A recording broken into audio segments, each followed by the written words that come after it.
should be right.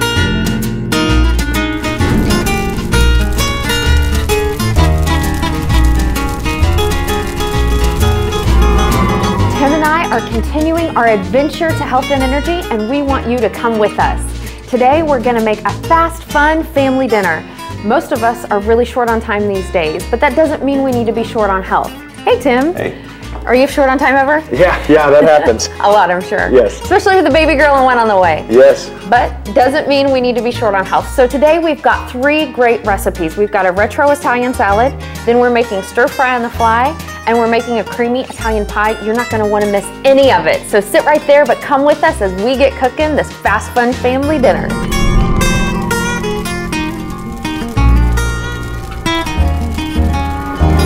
Okay, so the first thing we're gonna make is our retro Italian salad. And before we do anything, everybody needs to make sure whenever you get in your kitchen, good tip is to always wash off the counters with soap and water. Make sure you have a different cutting board for your meat. That's a really good tip because you always wanna keep your meat separate from your veggies, fruits, anything else. So for this salad, we have 5 main ingredients for the salad. So Tim's gonna start. We've got, instead of bacon, we're gonna use Canadian bacon. So he's gonna slice up we need 4 ounces, and how many's in that pack? This is just an easy way. Ounces. Okay, so instead of you don't need to keep a food scale around and measure or weigh everything. So just kind of eyeball what 4 ounces would be. And he's gonna slice that up and we're gonna saute it. Now, the coolest thing about Canadian bacon is it is, number 1, delicious. Number 2, it's extremely lean. We don't want to use bacon. I know I'm offending a whole bacon cult out there. Yeah. You're probably one of them, aren't you? Well, I try to stay away from it, but too much. Yeah. Occasionally you got to splurge on it. I have. Right. Well, and one of the reasons why it's not a good idea to keep in your adventure to health is because of that white strip.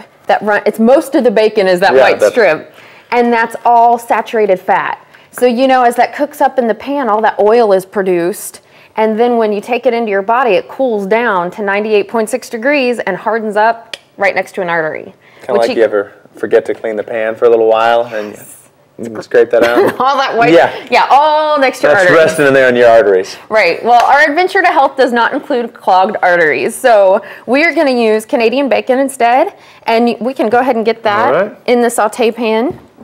And so he's going to get that into a hot pan just to kind of sear it up, because I think a warm ingredient in a cool salad tastes delicious. It's fabulous. Now, that would be, Canadian bacon is actually a great swap out too, instead of using any kind of pepperoni. Like on your pizza or in a salad, pepperoni for just a few of those rounds is 22 grams of fat. And it's responsible for all the oil that's swimming on top of your pizza. Okay, well, we're gonna go ahead and get started on our salad. And what I've got here is you need a head of romaine lettuce. Now, I'll often combine red leaf. You can look for that in your store. Just a different kind of lettuce, and romaine. This time I found red romaine, so that's what this is. They're always kind of making new versions of things. Take off just the outside leaves that are a little bit bruised and some of these tops. Okay, so we want to take our head of romaine lettuce, and here's a quick tip for cutting it. Of course, make sure it's washed really well, and then you can either tear it up or you can just take your knife and make vertical cuts. It's kind of funny to talk about how to cut lettuce, but there's an art to everything. So make vertical cuts, and then what you want to do is make horizontal cuts. So then you just have nice, big, bite-sized leaves that we can use in our salad. Now, an important, look at all this. This is gorgeous. An important point, you guys, I got in a habit for a while of buying those pre-bagged lettuces that are, like $3 to $4 a pop. It's about half as much lettuce as you're gonna get in here, and this cost me about $1.50. So imagine this little guy costing $6 to $8. That's how much you are paying for when you buy convenience. So everybody remember, convenience costs extra. Just keep that in mind.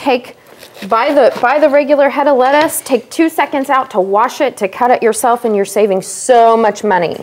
Now the other thing you can do, if you've got kids around, make sure they wash their hands, and you can let them tear up this lettuce. Or if Tim's around and he's not doing anything, you can let him tear up. You want to finish tearing up the lettuce for us? And look at how much this is making. Just tearing some off here. That looks so good. And the dark leafy greens are the ones that are the most nutrient packed. The more color a food has, the more rich in nutrients it is. So our dark leafy greens are going to be really rich in vitamin K and vitamin C and lots of different minerals. Okay, so to this salad, we are going to slice up a red onion. And because I kind of want to keep the rounds, what you want to do is just slice the bottom of the little guy so he's got kind of like legs to stand on. And then take a sharp knife. And you know, that's another important safety tip, you guys. A sharp knife is much safer, I'm sure you know this very well, than a dull knife. For a clean cut? Yeah, and because you know where it's going to go. What do you know? I was just joking, I said a clean cut. A clean cut. Tim's a little scary in the kitchen sometimes. Yeah. No. Okay, so just very thin slices here. I'm going to set this over here in the sink, okay? Okay. And the onion fumes are heading my way. Onions are great cancer fighters. And one of the reasons why they're so healthy is because the things that are healthiest for us smell the strongest. Like garlic, onion, color the darkest ginger, which we're going to use later today in our stir fry. And then we want to add a can of olives. You want to sprinkle those on for me? So those are just black olives that have been sliced. So they're packed in water. All you have to do is open them, drain them, and put them on your salad. Olives are so cool because they're high in fat, but it's a healthy fat called monounsaturated fat. And what monounsaturated fat does is it goes inside your body and helps defend your cell wall. So it's a healthy fat that you need a little bit of. You don't need a ton, but you do need a little bit of it every day. But the coolest thing about olives is their monounsaturated fat is paired with vitamin E. And vitamin E is really super good for your cells and for your skin. Tim, if you want to go get that Canadian bacon and we can put that hot Canadian bacon on the salad. It's going to be so good. And the final thing that goes on it is a cup of low moisture part skim mozzarella. Now most of us, you didn't know that you were getting part skim mozzarella, but this is the kind we all use. Mozzarella made this way is just extra healthy because it has less fat than regular. And we want about a cup, and then we'll toss this whole thing together. You can go ahead and pour that on there. Okay. And that's why adding this extra cheese on there, kids and adults, everyone is going to love the salad. It's so delicious. And eating salad is a good way to help regulate your weight and increase your energy. So, onto our dressing. Our dressing is so easy. There's just a few ingredients. Do you make your own dressing at home, Tim? Occasionally my grandmother did. Growing up, she was Italian, my whole family. Yeah, Italian. we've got an Italian right here in our Yes, my mom's kitchen. whole family was originally from Italy, and then I grew up, they owned an Italian restaurant. And okay, cool. Grandma Vera's of her restaurant, yeah. Oh, so that's why you named your daughter that's Vera. where Vera, yes, got her name. Well, we got a little history on Tim there. That's cool. Well, I didn't used to make my own dressings, and it's so easy and it's so much more healthy to do it, to make your own, because if you look at, next time you're at the grocery, just wander through and look at the label, the ingredients list. Remember, that's our source of truth. So it's better and easier to make your own at home. And super duper simple. Apple cider vinegar, most of us have this hanging out in our pantry. You want 1/3 cup of that. And then I'm gonna use 1/3 cup of Splenda. Most of my patients and clients, a lot of them have diabetes. So I go ahead and use Splenda. Very, very simple. I use it in a lot of stuff. Do you? Yeah, I make a salad, good. a coleslaw with no mayonnaise, no cream. It's literally just oil, vinegar, Splenda, salt, and pepper. Okay. Mixed together, and it's really good. Sweet. And it's healthy. And we'll have to make that next time. It's very good. So then a packet of Good Seasons Italian mix. This stuff is fabulous because you can throw it in anything. I'll mix it with chicken broth and baked chicken in it. It's so good. You want to whisk this for me, Tim, while I put in a little bit of oil. Now I'm going to put in just about three tablespoons of olive oil here. And then what I like to do, typically a dressing like this, you would have like 1/2 cup of olive oil. But I just use a few tablespoons, and then I cut it, go ahead and whisk, and then I cut it with a little water. That way we cut down on our fat, because even though olive oil is a heart-healthy oil, it's still 9 calories per gram. whereas carbohydrate and protein are 4 calories per gram. Fats are always 9. So you still, even though it's a good, heart-healthy thing, you still gotta watch it. Okay, so our salad is completely done. This dressing is sweet and you guys are gonna love it, but we're gonna wait to eat it until after we finish our stir fry on the fly. So sit right there and we'll still be cooking when you come back.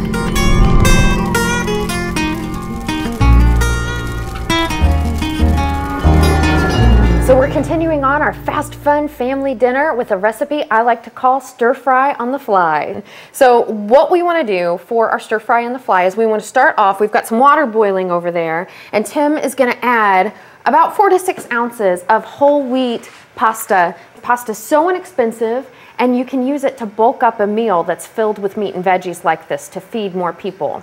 Now make sure you get whole wheat because that's going to be the highest in fiber.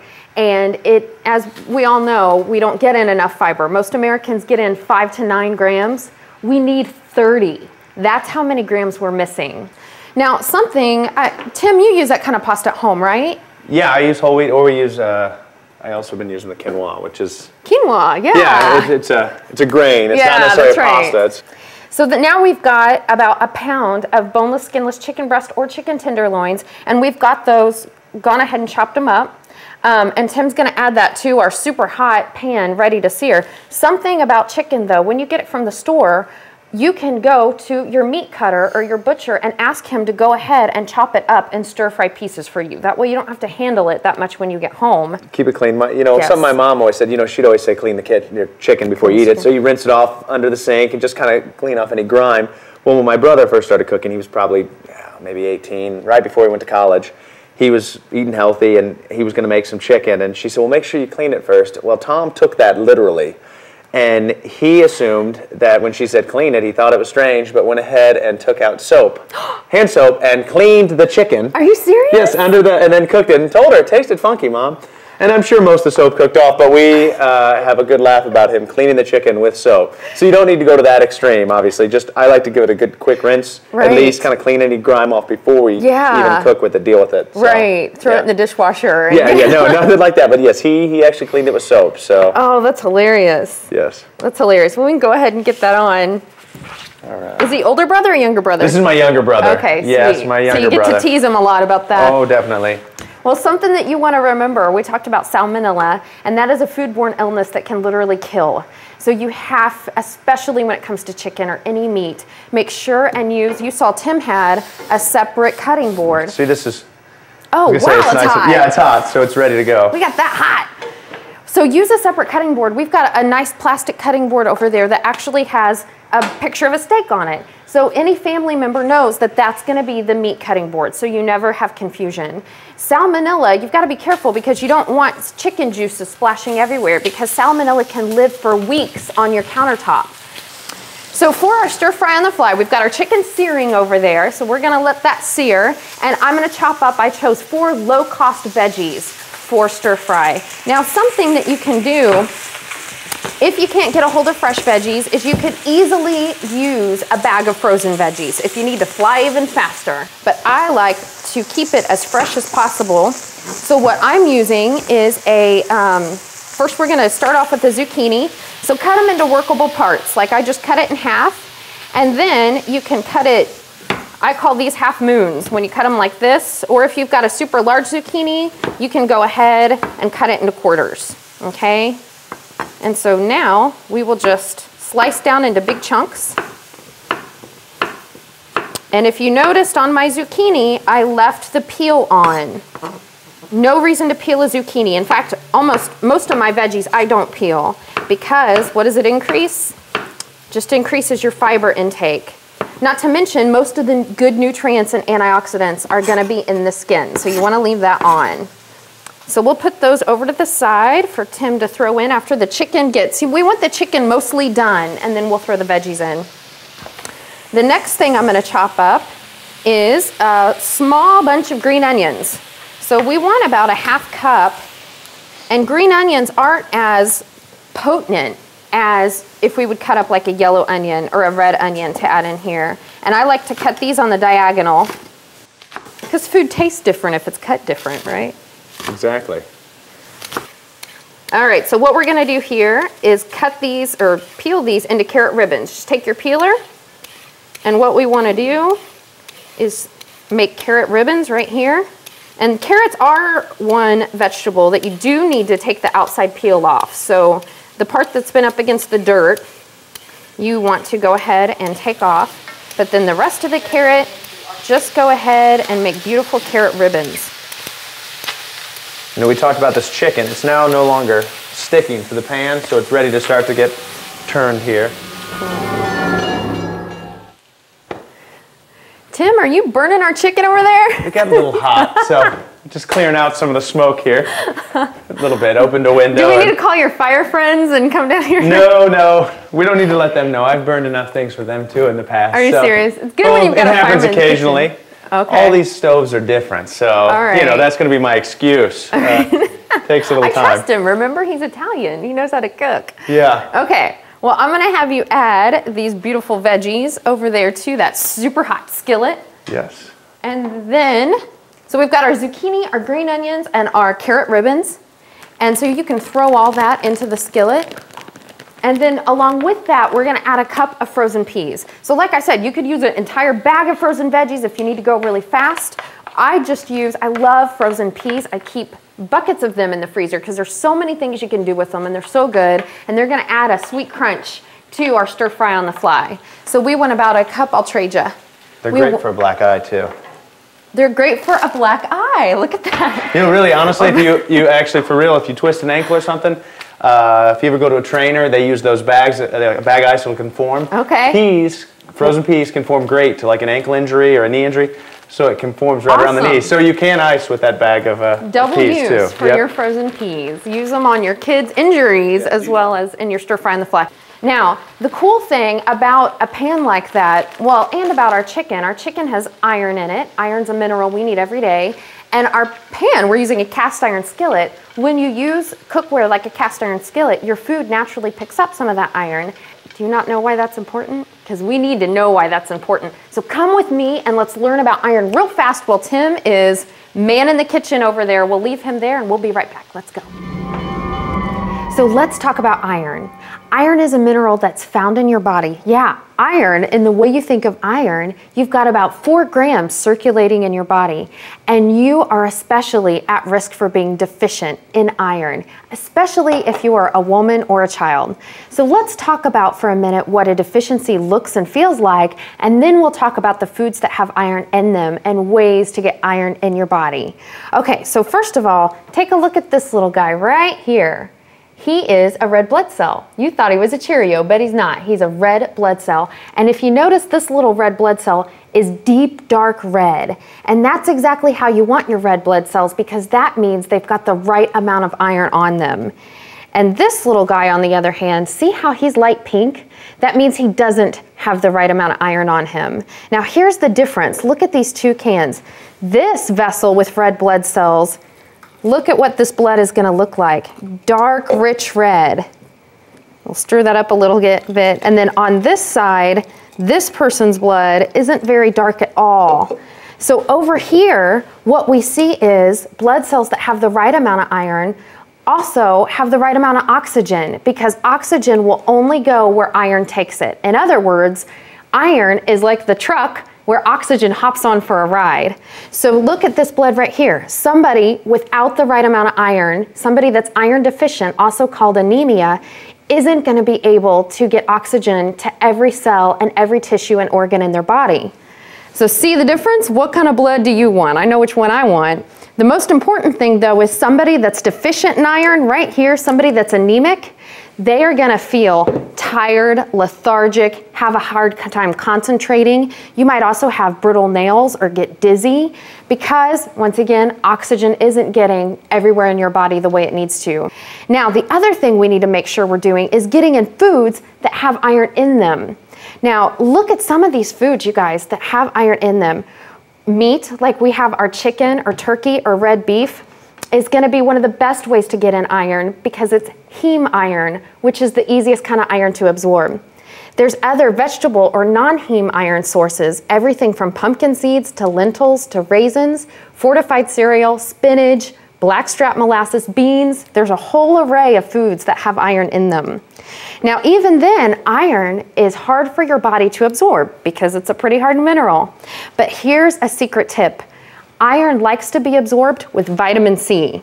So it's almost literally like iron and vitamin C are best friends, and vitamin C takes iron by the hand and whisks him up into your body and into your blood and lets him work for you. So if you happen to have a child that is iron deficient, when he eats a hamburger patty, serve a couple slices of orange or a couple slices of red bell pepper, which are super packed with vitamin C, or squeeze lemon in your water, all different ways to pair vitamin C and iron. Isn't this amazing? So this is how iron is working for you. So that's why iron is so important, to make sure the right amount is working for you in your body and blood. Now, Tim has been cooking up our veggies and our chicken. And Tim, if you would get me just a little bit of that pasta water, because I'm gonna need it as we make our sauce. Now, you could certainly use your own sauce from the store, but if you look on a lot of the bottles, like bottles of marinade or bottles of stir-fry sauce, you're gonna see that they're high in, guess what? If you've been sticking with me for a long time, you know that they're probably gonna be high in sugar. Thank you. Go. I'm gonna drain that pasta. Okay, so for our sauce is just 4 ingredients. And it starts with peanut butter. I know it sounds weird. I know most of you are going, huh, peanut butter? But trust me. And then we're gonna add to that 4 tablespoons of soy sauce. And I use light soy sauce, because light soy sauce has plenty of salt. So mix these two together. It's funny when we talk about peanut butter, most of us use peanut butter for peanut butter jelly and peanut butter in sweet things, but the rest of the world often use peanut butter in savory dishes. Okay, so then it's gonna get kind of thick. You see it's kind of like a paste now. And so we're gonna grate a clove of garlic, just 1. Go ahead and grate it up. Get them in there. Okay, so I think grating garlic is so much easier than chopping it up. Grate up the garlic, whisk it in there, and then, Tim, I'm gonna have you whisk this for me if you would. Then about a ½ teaspoon of ginger. Now, I know most of us don't have ginger around, but I'm gonna convince you to keep it at home. It is a root, it's an underground rhizome, and it smells out of this world, you guys. If you like Asian food at all, you're gonna love ginger. Look for that little root and grab some ginger, just snap some off, take them home and try them in different things. So we want about a ½ teaspoon in here. It's very potent. So you only need a little bit. And the coolest thing about ginger, I call ginger a superfood and a super healer because it fights nausea. It has the power to fight nausea, studies have shown, better than Dramamine. So if you get nauseous, if you've got a plane ride and you need to, let me pour some of this, then we're gonna add some pasta water, you guys, just until it gets to like a honey-like consistency, and then we'll pour it over our stir fry on the fly. So if you're flying and you need to calm down the nauseous stomach, put some ginger root in your purse and take it with you. When I was pregnant, I was gonna say, you've talked about. Oh my goodness, I was married to this stuff. I would sleep with it by my nose because I was nauseated. Okay, and so now let's throw our pasta into our serving bowl. And this kind of a dinner, you guys, you can feel so good about feeding to your family because there's good carbohydrate, there's lots of protein, lots of veggies that are gonna be just made better with our really good sauce. That pan's gotta be heavy and it's gotta be hot. It is heavy and hot, so what I may do is have you yes, scrape it in there for me, because it is with the cast iron and being so hot here. And now we wanna pour the sauce on, and then we will toss the whole thing together.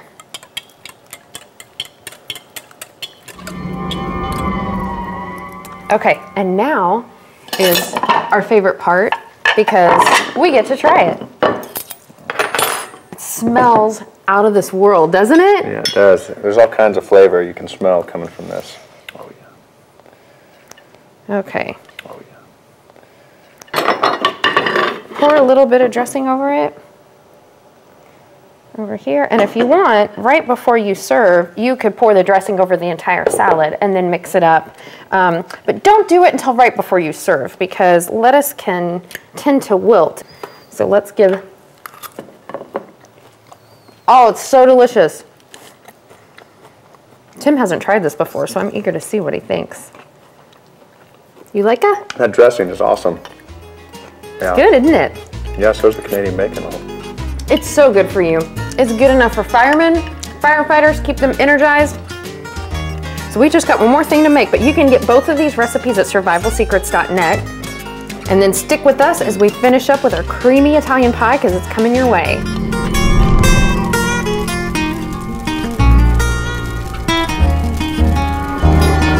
Okay, so our final recipe in our fast, fun family dinner is a creamy Italian pie. And it is so simple, you guys, and you only need a few ingredients. And here's how it starts. You want to take a cup of milk, and you can use skim or 1%. I'm partial to 1%, but whatever you've got at home is fine. Just pour a cup of 1% milk into a saucepan. And our saucepan isn't on yet because we want to give it about 5 minutes. And the reason is we're gonna sprinkle over a packet of Knox gelatin. Now, Knox gelatin is just plain flavorless gelatin. So you can find it in the aisle with the rest of like the Jell-O gelatins that you see. But you can make your own Jell-O and gelatin using Knox. We're gonna let it sit for 5 minutes because it's gotta do it's called blooming. It's gotta bloom, which means the gelatin's gonna kind of set up. So we'll just leave that alone for right now. And then right behind it, I want to get started on our sauce for our Italian cream pie because I make it with a strawberry sauce and it's so good. And it starts off with, there's actually just 2 ingredients in this, so it's really easy.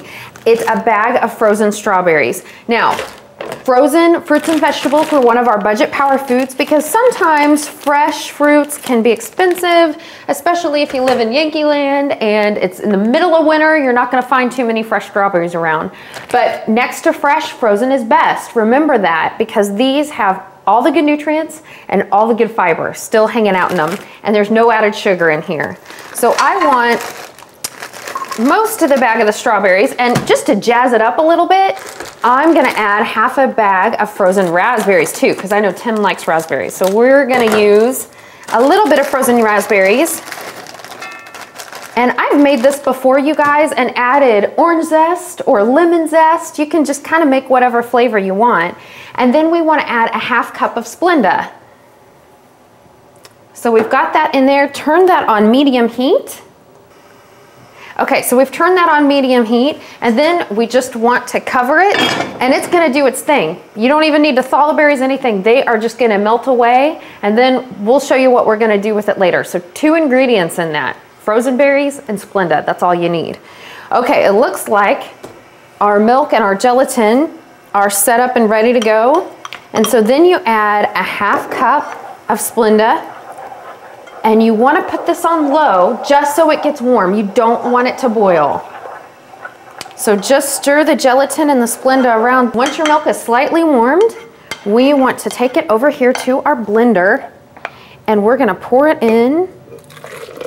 And it's just slightly warm, so it's okay.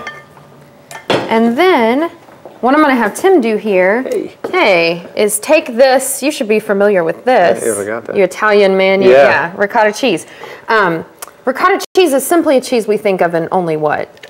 Oh, Most you think Americans think probably lasagna. Only lasagna, or yeah. Stuffed shells. My grandmother always put it in stuffed shells. Okay, but it can be used in dessert just as easy as dishes like lasagna. So it is gonna be almost the main ingredient of our Italian cream pie. Now the cool thing about ricotta cheese, that this pie is actually giving us nutrients. Sometimes I call it the triple calcium pie, but people aren't as drawn to words like triple calcium pie as they are Italian cream pie.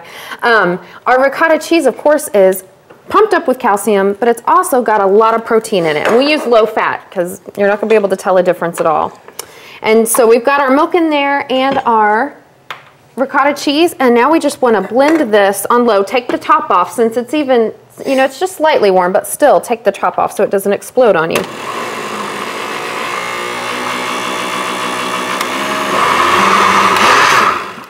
Okay. All right, so now we are going to add this Tim, if you'd pour it into this bowl, and I call it calcium pie, and if you want to know, we always think of calcium as being good for our bones, and it is. But if you want to find out even more about calcium and what it does for you, go onto our website, and on there you're going to find kind of like nutrition science tips from me. There's fit tips from Tim and science tips from me about what calcium does in your body. It's fascinating. It's the reason why I love nutrition. So we've got the cheese, ricotta cheese, which is high in calcium, and now we're adding 2 containers of light yogurt. My favorite light vanilla yogurt is this Yoplait Very Vanilla. I think it tastes like vanilla ice cream. And speaking of that, a good snack for kids would be to put this in the freezer and let it freeze about halfway, and once in a while. A healthier choice. Well, you told me, wasn't it you that said you put a scoop of chocolate protein powder in vanilla yogurt? I was going to say, I've done it with ricotta too, actually. Oh, have you really? And a little bit of Splenda, and it's a good, and it's a good, change things up if I'm wanting to look to get some extra protein. Yeah, so. Well, it's funny, I got you eating Greek yogurt, you got me doing that. Like almost every night I have light vanilla yogurt with a scoop of chocolate protein powder in it. It's so good. It's like chocolate pudding. It's so good. Okay, and now we add a teaspoon of vanilla extract. If you don't have that around, still make this. Who cares? And that's one of the things I like to encourage. Just get in your kitchen and create. Smells so good. The interesting thing about this pie is that there's no crust. So it's kind of like a crustless Italian cream pie. But I think, you guys, it's so good. You're not gonna miss a crust. Now the final thing we're gonna add here is about a cup of light or sugar-free whipped topping. So we will just fold that in. Tim, would you do that for me while I prep our pan? So just kind of fold it so the air stays in and it stays light and fluffy. Now how I want to serve this is use a springform pan. If you're not familiar with a springform pan, it's so easy and simple to use. Now what we want to do is just give it a very light spray. Okay, you think it's good? All right, so Tim, go ahead and pour this into our springform pan. And Tim's going to take that back to the refrigerator, and we've got one that's ready. You would technically want to refrigerate it. It's best if you could overnight, but 4 hours at least is fine. So that's how, if you do it overnight, once you have dinner, it's going to be ready in there waiting for you. I make this thing all the time. So easy and so delicious. Okay, so Tim went and got us our Italian cream pie out of the fridge, and here's how I like to serve it. Now, springform pan, what we're gonna do is just take this little lever, and there you go. Look at how pretty that is. And this should, some of this. What I like to do is decorate it with strawberries, since we're using a strawberry sauce. And so here's what we do, you guys. Take a little strawberry, and you just wanna take the little guy and then take a knife, a little paring knife, and cut down, keeping the end intact. And then you can kind of spread them like a deck of cards. See how easy that is? Decorate anything this way. Or you could, if you have some fresh raspberries, you could throw those on there as well. I like to decorate the pie with the sauce too. Is that hot? Yeah, it is. We'll keep it from hopefully splattering. Are you okay? Are you getting burnt? No, not at all. Okay, so for the sauce, what's gonna make it thick is just us blending it. So let's put it in the blender. Make sure for this one, gotta take the top off because you do not want the top to explode and hot raspberry liquid to go everywhere. Yes.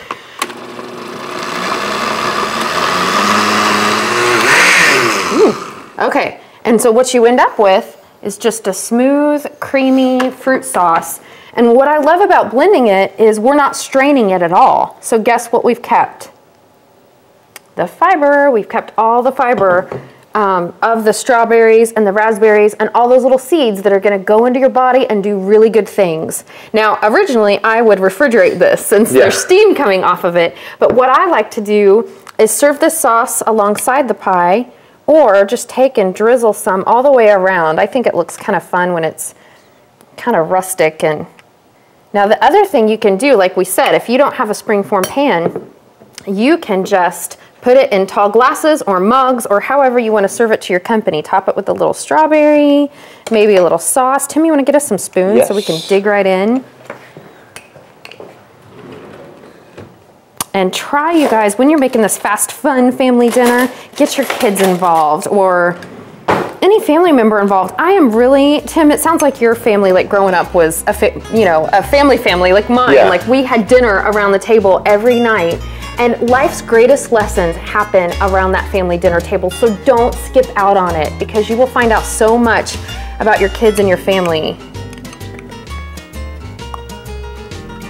Oh man, it's so good. That is really good. That is delicious, yeah. Oh, I'm just gonna take this off my rice now. I'm just well, kidding. I'll just take the whole. No, that's wonderful. Okay, everybody, don't miss out on this one. Stop by our website. Yeah, check out the website. Get some of Tim's fit tips while you're on there. Those firefighter in training tips, Yes. because we want to take you on the adventure to health and energy. So thanks for hanging out with us, and we'll see you next time.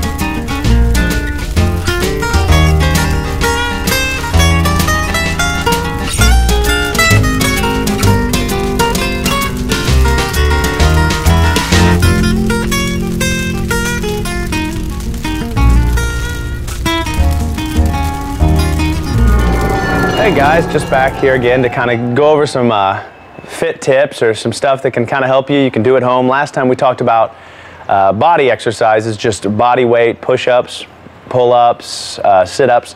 And I'm just going to go through some of those variations that you could do on your push-ups just to make them a little different. Everybody knows the standard push-up. And so what I'm going to do is show you some different ways you can do some push-ups and also dips. And dips, if you've ever seen somebody do, is this motion, and it's going to help build your tricep, back of the shoulder. And a way you can do dips at home, really simple, is just on chairs. I've got 2 chairs set up right here, a good distance apart, and the way you can do it is to make it not real hard. You can keep your feet here and go down to a nice 90-degree angle with your elbows, keeping them in, and dip. Another way to do it, if just one chair if you wanted, you can even just on the back of the chair, step your legs forward, and dip. And if you want to make this harder, we can grab a chair. I'm going to grab another chair. Another way you can do this is just by putting your legs up on that chair, and you're going to add more weight to that. And another way to add weight would be, you know, a gallon of milk or a bag of sand or fertilizer out in the garage, but that is going to add weight to that to build that up. If you got a little kid, you can set them down there, put them on your shoulders.